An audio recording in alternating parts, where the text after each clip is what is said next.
Brian, yesterday the accounts came out and a healthy set of figures for us. Yeah, we've continued to show profit over recent years.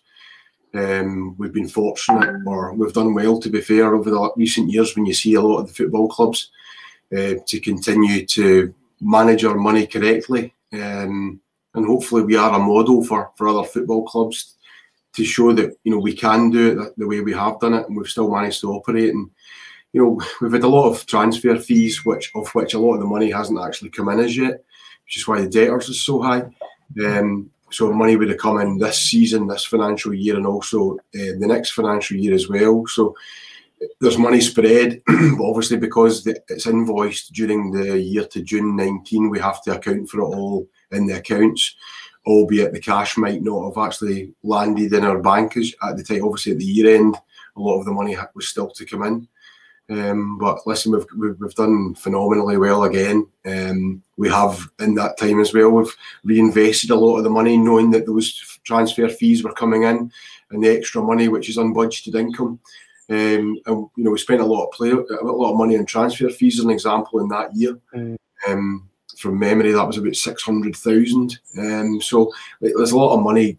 Obviously, we're paying for things, and people might look at it and go, you couldn't sustain that, but then you wouldn't necessarily, if you didn't know you had the income coming in, you wouldn't necessarily be spending X amount. And for example, Ollie Norburn, who was one of the ones we purchased in that year. That's the thing, isn't it? A lot over the years, our approach has been to work within what we have. And again, that shows that you can actually make money and be successful financially. Yeah, I mean, football's very, very difficult because, we're not really a type of business that's trying to make a profit. You're just trying to break even. So it is very difficult. And although the accounts look really good this year because we've had the benefit of the sale of Toto, Nolan, Steph Payne to Bristol Rovers, and then on top of that, sell-on fees, which was obviously from Connor Goldson and Ryan Woods as well. So it just so happens that everything landed at the 1 year, and albeit we've made a £2.2 million profit, but a lot of the money that within those accounts isn't actually received as yet, as I say. So it hopefully helps us going forward to have income streams which help our business from a cash perspective as well as a financial one. I mean, you just need to look at the banks going down 200,000 in the previous year, yet we're showing a £2.2 million profit. But that's partly because we have invested in things that we can afford to invest in, because we've had the money and we've known that it's guaranteed money's coming in. But also knowing in the future, we've still got that money to come in a cash basis as well. So a lot of the money that's shown in that £2.2 million profit wasn't even in by June 19, and it was future fees. I guess as well, the one thing that shows is like turnover is down, which is the use of the stadium, ticket income, I guess, as well. Yeah, I mean, I think when you look at the previous year, when you compare it to the previous year, it is down, and it's probably likely to be down. The previous year, we got to the Checker Trade final, which obviously resulted in a lot of extra monies for ticketing, etc., as well as the playoff final too. And the extra games with the semi-final. That year again, we had a successful cup run too. So, these extra monies make such a difference to us as a football club, and we've been fortunate even that year. And last year we had Wolves, Stoke, etc. This year we've had Liverpool, Bristol City to a certain extent as well. So, these are the unknowns that are extra income which we at this level rely on. But we have to watch cash very, very carefully. You just need to look at it, from an operating point of view, how important our normal revenue streams are.